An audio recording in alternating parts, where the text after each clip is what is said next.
every story appears ordinary until you see the core side of it. And what you're looking for is the story behind the news. We bring it to you from Lagos, the commercial capital of Nigeria. Giving you all sides and political stories round the clock. Every detail from the start line to the final whistle. CoreTV News, expanding your view.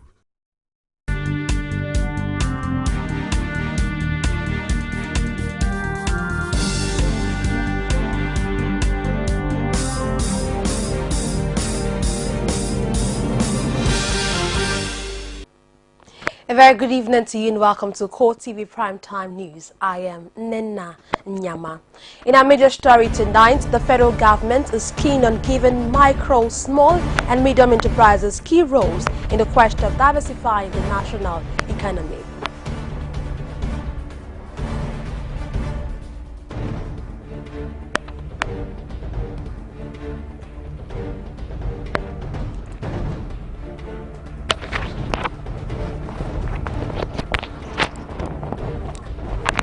Also in this program, the Senate has approved the 2015 supplementary budget of 574.5 billion naira.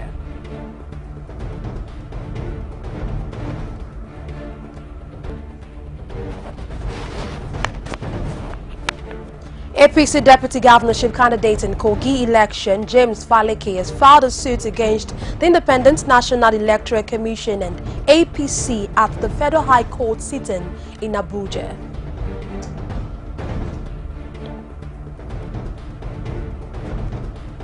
And outside Nigeria, Turkey's President Recep Tayyip Erdogan says he'll be ready to quit office if Russia's allegations of its trading oil with the Islamic State of Iraq and the Levant IC group were proved.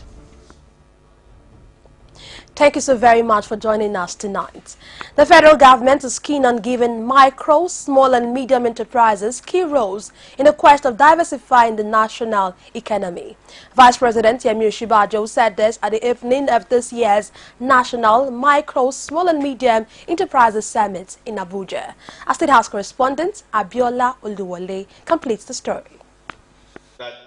The banquet hall of the presidential villa in Abuja is filled with operators of micro, small and medium enterprises. They have gathered to have an insight into plans by government to diversify the economy using small businesses as catalysts. Declaring the summit open, Vice President Osinbajo says MSCMS are an integral sector of the economy with 37 million operators engaging over 60 million Nigerians. He noted that government is ready to eliminate hindrance preventing the small and medium-scale business owners from getting access to finance as well as other gaps militating against the growth of the sector. It's not because there is no finance. It's not because there is no finance.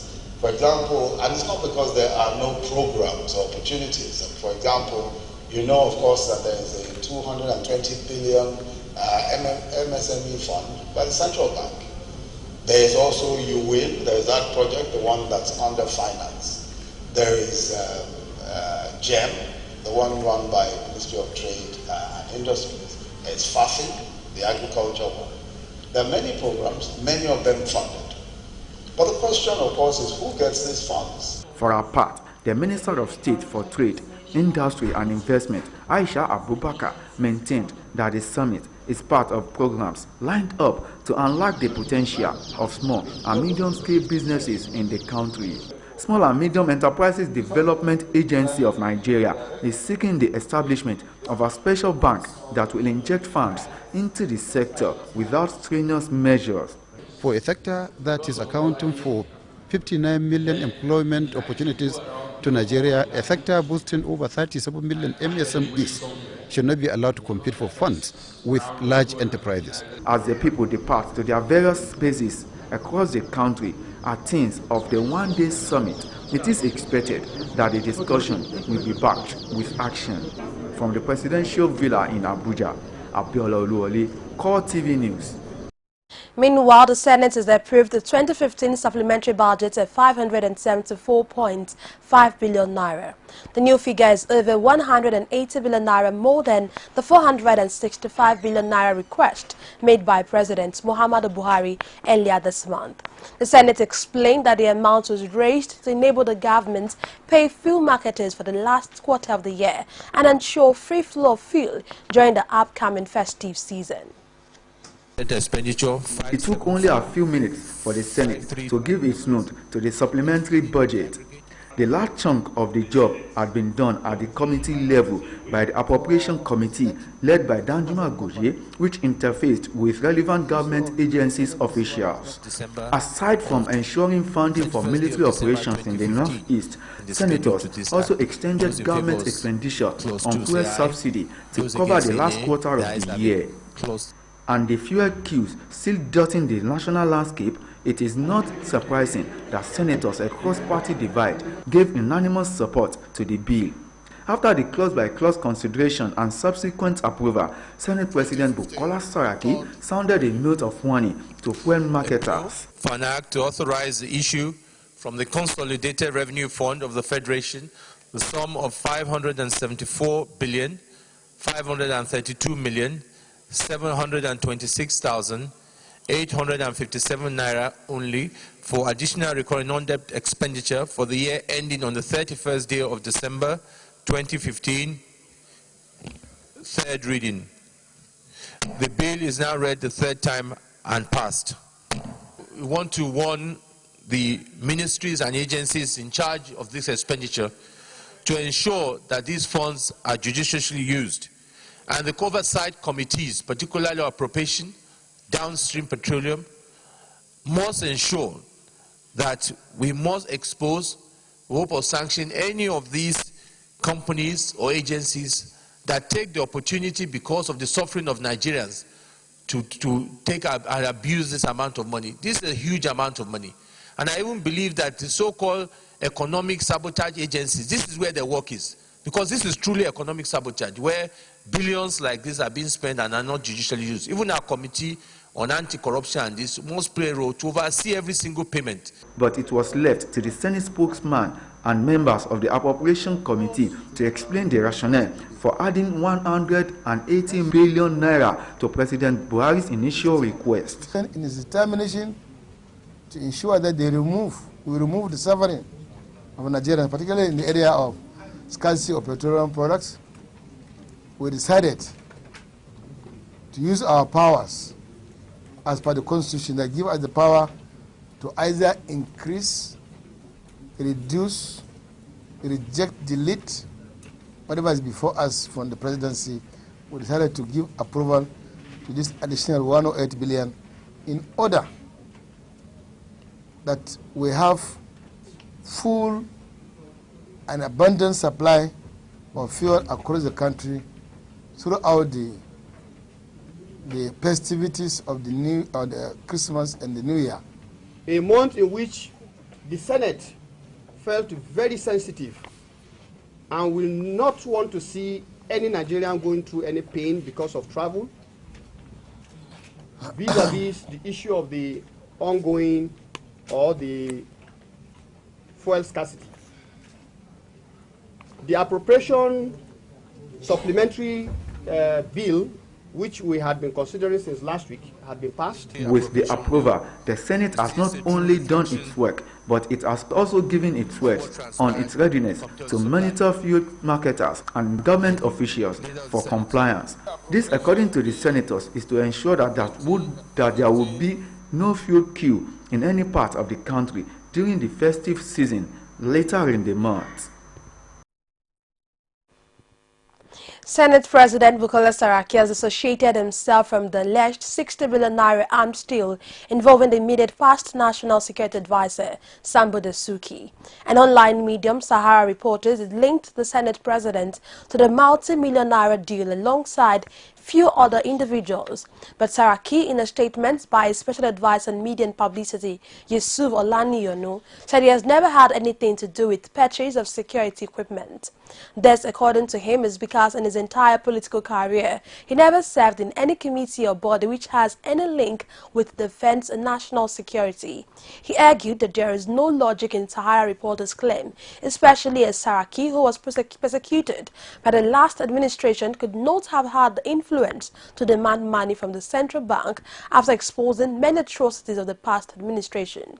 The Senate President has consequently decided to launch legal action against the online medium on the issue of fake passports, false claim of bribery, as well as the latest one. The National Electricity Regulatory Commission (NEC) has denied claims that the Commission plans to pay 2.7 billion naira severance allowance to chairmen and commissioners. Fielding questions at a public hearing by the House Committee on Power, Sam Amadi explained that the actual amount was 2 billion naira, which was set aside for pension fund of the Commission staff. Correspondent Jamila Fegboa has more from this hearing.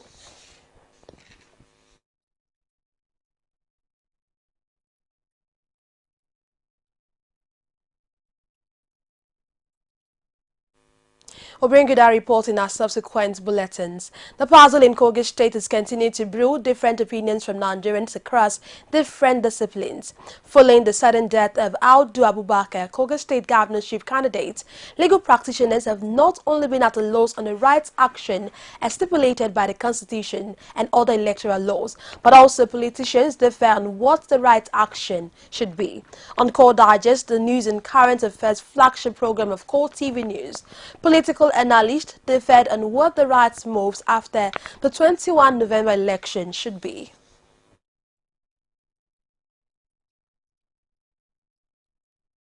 It's not only the party they are voting for the candidate too. Of course. Because if you are not worthy, they will not vote for you. That's why the two joined, they said it's a joint ticket. And the INEC make us to understand as a layman, I'm not a lawyer, I'm an engineer, told us that the election, likewise the result, is to stay. Now you went to the election grounds. Now the election was inconclusive. And that's why we're saying that even there is no provision of the Electoral Act or the Constitution that supports the emergence of Faleke. The running mate of the late Abubakar Audu in the Kogi State governorship election, James Faleke, has filed a suit against the Independent National Electoral Commission and the All Progressive Congress at the Federal High Court sitting in Abuja. Faleke, who filed the suit through his counsel, Wole Olanikbekun, is praying the courts to declare that election into the office of the governor of a state can only be conducted as stipulated in Section 179, subsection 2 of the 1999 Constitution. He also wants the courts to issue an order setting aside INEC's decision the governorship election was inconclusive.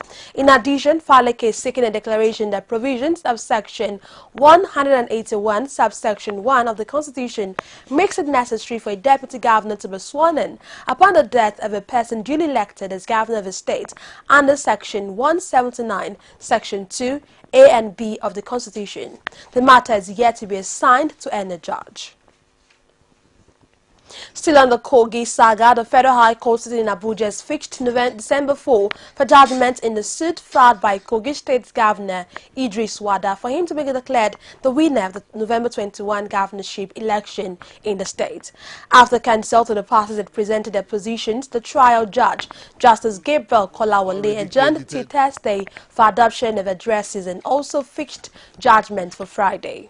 Wada is, among other things, asking the court to determine whether INEC can lawfully conduct a supplementary election in the state in regard to the provisions of Section 31, subsections 1 of the Electoral Act 2010.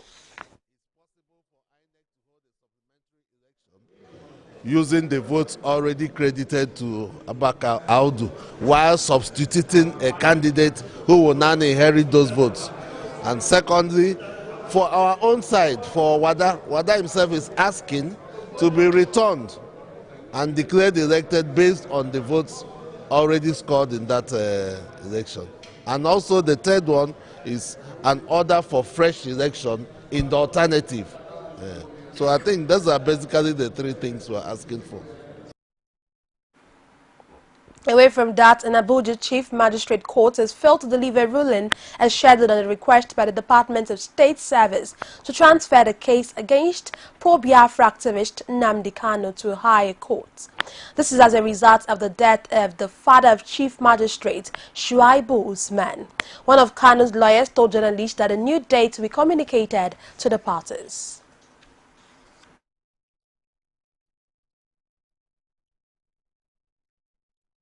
Official statement from the court, so we have been properly and officially been informed that the court will not sit. But we don't know date yet. The next adjourned date is yet to be announced to us. That is why we are still waiting. So we don't want you people, waiting as if you people are not directed. The position of the law right now is that the court will sit. The court will not sit because as a result of what happened to my lord. But we are still waiting for the next adjourned date to communicate it to you people so that you people will know and be carried along with what is happening based on freedom of information you're supposed to know. We'll take a break now. We'll continue with more stories. To stay with us. It's a new dawn in Nigeria, and the mantra is change. The wind of change is blowing all over Nigeria and beckons to you. One sure way to respond is to perform your civic duty, pay your tax. With taxes, government generates revenue to fulfill its electoral promises, ensure regular power supply, provide good security, standard education, medical care, through total change. Individuals and corporations enjoy specific benefits, rights and privileges for paying taxes and avoid the consequences and penalties of not paying. Oil revenue is no longer sufficient to bring desired change, but your tax can. It pays to pay your tax. A message from the Federal Inland Revenue Service. The man on the streets have come to realize that the power to make decisions lies in the hands of the people. I don't think the election. 5 local government out of the 30 local government is more than many states in the north. The economy is booming. Where is the economy booming? Blast in Abuja. Don't you have security? Why are we fighting? Government should not just sit in Abuja or in Asokoro or wherever it is. Those are supposed to be local. They know them cannot be there and be here at the same time. Life of the citizens, community need to be protected. It can't work out. Bring the message of peace. Let there be proper devolution of power from the center. The center is too powerful. It's time to do the best. But people are hasty. Why are you hasting? Why are you hasting? Why are you hasting?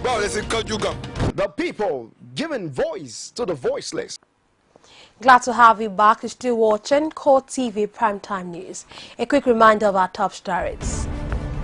The federal government is keen on giving micro, small and medium enterprises key roles in the quest of diversifying the national economy.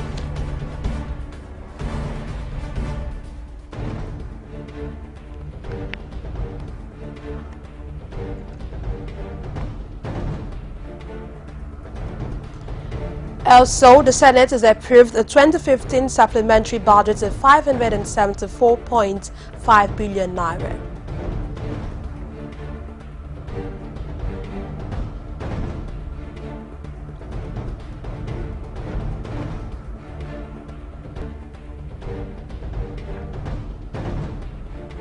And finally, APC's deputy governorship candidate in Kogi election, James Falake, has filed a suit against the Independent National Electoral Commission and the All Progressive Congress at the Federal High Court sitting in Abuja. For more of our news stories and information, join us on our social media platforms, facebook.com/CoreTV News, on Twitter at CoreTV News NG, and on our YouTube channel, youtube.com/CoreTV Live Space News.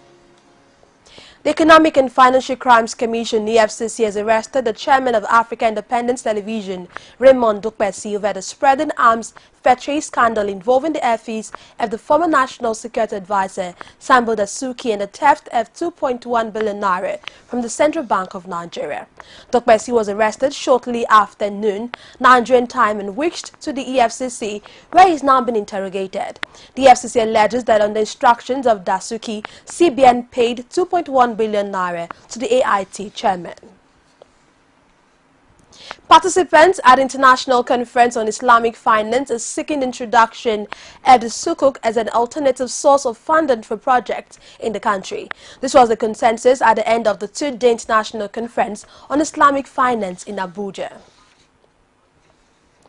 Creating more jobs opportunities, the frontline discussed at the African Center for Business Development Strategy and Innovation Summit, which they called on parastatals to concentrate on creating job opportunities for steady economic growth. Our correspondent Sarah Yeku files in this report. It's a gathering of seasoned and aspiring entrepreneurs at the second National Summit on Entrepreneurship and Innovation, which seeks to give leverage to all business owners. The summit, with the theme Entrepreneurship and Value Creation, posits opportunity for mentoring young and upcoming entrepreneurs. Speaking at the event, this facilitator explains the hardship faced by entrepreneurs. There is always problem. There's nobody that has no, even the biggest of entrepreneurs don't have problems. The problems are unique. They are the same everywhere, from finance to resources to availability of capable people to handle, to achieve the vision with you. But all you need to do is, I always tell people, what you need is God's natural wisdom. With a view to setting the agenda for an entrepreneurial revolution in Nigeria at this critical moment, these speakers emphasized on the imperativeness of Nigeria becoming a producing nation. You use a great idea. If you have a really good idea, chances are you'll ultimately find some persons that will give you a push, then eventually you get, of course, the banks are not the ones going, you will go to the wrong places sometimes. Banks don't lend money to startups really, truly, they help going concerns. It is therefore expected at the end of this summit, with the caliber of people present and the quality of them, there will be actionable, practicable suggestions for us to realize the objective of this summit for the overall social and economic development of our dear country, in line with the changing agenda of the present administration. As the economic instability continues, facilitators at this gathering expect that the appropriate authority will implement policies and strategies on how to improve the economy. Sarah Ayeku, CoreTV News, Lagos. Clerics in the ancient town of Ile-Ife in Osun State have stressed the need for spiritual support for the new Ooni of Ife, Oba Adeyeye Nito Ogunwusi. They stated this at the interfaith service held in the town to kickstart the formal inauguration of the new traditional ruler. Religious leaders, while praying for God's guidance for the new traditional ruler, also prayed for ace, unity, development and oneness of the Yoruba race during his reign. The governor of the state, Rauf Aregbesola, who was represented at the program by the secretary to the state government, Moshood Adeoti, expressed confidence that the time of Oba Ogunwusi will bring sustainable peace to the entire Yoruba race. It is incontestable that Ooni is the head, the spiritual head of Yoruba, both here in the diaspora. By the time the last Oba passed on, that's what actually prompted the state government to make everything widely possible that a new Ooni is installed within the limited time available to the government, because the position of Ooni should not be vacant at all because of the duties of that position. Ooni is not only the chairman of Oba's Council in Osun here, but in the whole of the Southwest is the primus inter pares, first among equals. So Ooni that is here is highly influential, is a man of many parts, and we know with his ascension we are going to witness not only here in Ife, Osun and Southwest in general, we are going to witness an unprecedented development in the whole of Yoruba land. Lagos State Governor Kimumi Anbade has canvassed the need for Lagosians to embrace attitudinal change and shun all forms of unethical activities in the interest of socio-economic well-being of the state. Governor Anbade, who spoke at the Yellow Day of Lagos Forum Health Screening with the theme Improving the Ethical Standard of the Citizenry in Lagos State, expressed delight at the return of peace among youth and various trade groups, especially in Lagos Island. Represented by Special Advisor and Civic Engagement, Olaide Kende Joseph, the governor said he believes that such attitudinal change recorded on the island would be replicated in all the nooks and crannies of Lagos State. He also expressed hope that the development will be sustained in the long run for the socio-economic benefits of the state. About 3.4 million people at present living with the HIV virus in Nigeria. The country director for UNAIDS in Nigeria, Bilali Kamara, disclosed this as the World's AIDS Day commemorative event in Abuja. He says the HIV prevalence rate is particularly high in the FCT, Benue, Cross River and Akwa Ibom states. Our correspondent Bukola Feni has more in this report presented from our studios. We'll bring you that report in our subsequent bulletin. We'll take a break now, return with more stories. To stay with us. Is it crazy or autocracy? Or what type of crazy is that? Except crazy. News making the headlines. Black Maria is to carry criminals, trading looters that are in government today. Sometimes it gets confrontational. Slap you in the face. Excuse me, don't put words into my mouth. Whatever it is that will bring our military to disrepute, I said to hell. On Core Digest, I want to know why I should be believing them. Every weekday, we bring all of these together and take them to the court of public opinion. Everybody has a right in Nigeria. Where you are the judge.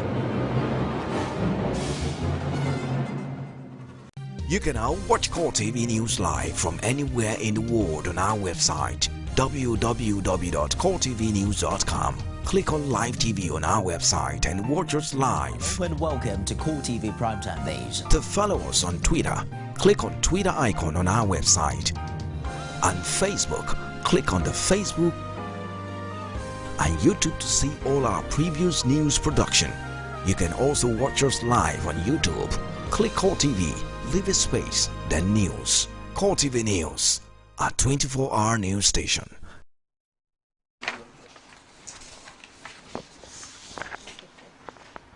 Glad to have you back. On the foreign scene, Turkey's President Recep Tayyip Erdogan says he'll be ready to quit office if Russia's allegations of its trading oil with Islamic State of Iraq and the Levant ISIL group were proved. Erdogan's comments on Monday came after Vladimir Putin accused Turkey of shooting down the Russian Su-24 warplane last week to protect supplies of oil from ISIL to Turkey. Erdogan maintained that Turkey obtained all its oil and gas imports through legal pact, adding that it cannot decide an exchange with terrorist groups. It will be recalled that after the Su-24 was downed by Turkish F-16 fighter jet for alleged violation of Turkish airspace, Putin accused the Turks of being accomplices of terrorists and alleged that oil from ISIL territory was being exported through Turkey. The Lebanese army has received the body of a soldier killed by Syria's al-Nusra Front fighters in the first part of a long-awaited prisoner exchange deal. The deal brokered by Qatari mediators, the release of 16 Lebanese security officers, soldiers and policemen by al-Nusra Front, and 13 prisoners, including 5 women from the Lebanese side. The prisoners are expected to be handed over in the town of Arsal on the Lebanese-Syria border throughout today. The prisoner exchange followed months of exhaustive negotiations. Among the prisoners released by Lebanon are Jumana Hamayed, who was arrested for transporting terrorists into Lebanon, and Sajad Dulami, former wife of Abu Bakr al-Baghdadi, leader of the Islamic State of Iraq and the Levant. And now to Burkina Faso, Christian Kabore has been elected as the country's new leader, making him the second civilian to become president since the West African country won independence in 1960. The Independent National Electoral Commission disclosed the results showed that Kabore from the Movement of People for Progress Party won 53.5% of the votes, just enough to secure a first-round victory. Zephyrin Daibire came in second place with 29.6% of the votes, and Tahiru Bari came in third with 3%. Kabore, aged 58, will now replace the transitional government put in place after Blaise Compaoré, Burkina Faso's longtime leader, was toppled in a popular uprising in October 2014. And finally, in sports, ahead of Wednesday's second game against Egypt, CRC has promised to parade a more desperate and result-oriented team. The coach sees the match as a titanic battle, as all wins will qualify for the next round of the competition, which serves as Africa's qualifier to determine its representatives for the 2016 Olympic Games in Brazil. CRC, however, urged Nigerians to be patient with his team, as they will not disappoint them. And that's it on CoreTV Primetime News. But before we go, a quick recap of our top stories.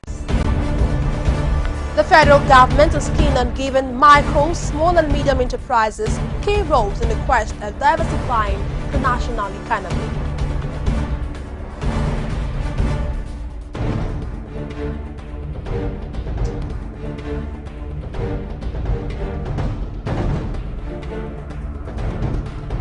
Also, the Senate has approved a 2015 supplementary budget of 574.5 billion naira.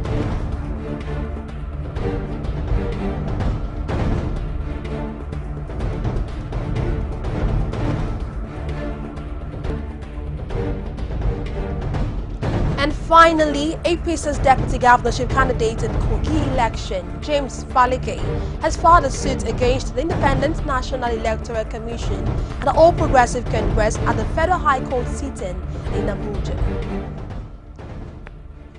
Thank you so very much for staying with us tonight. I am Nena Nyama. Do have a lovely night.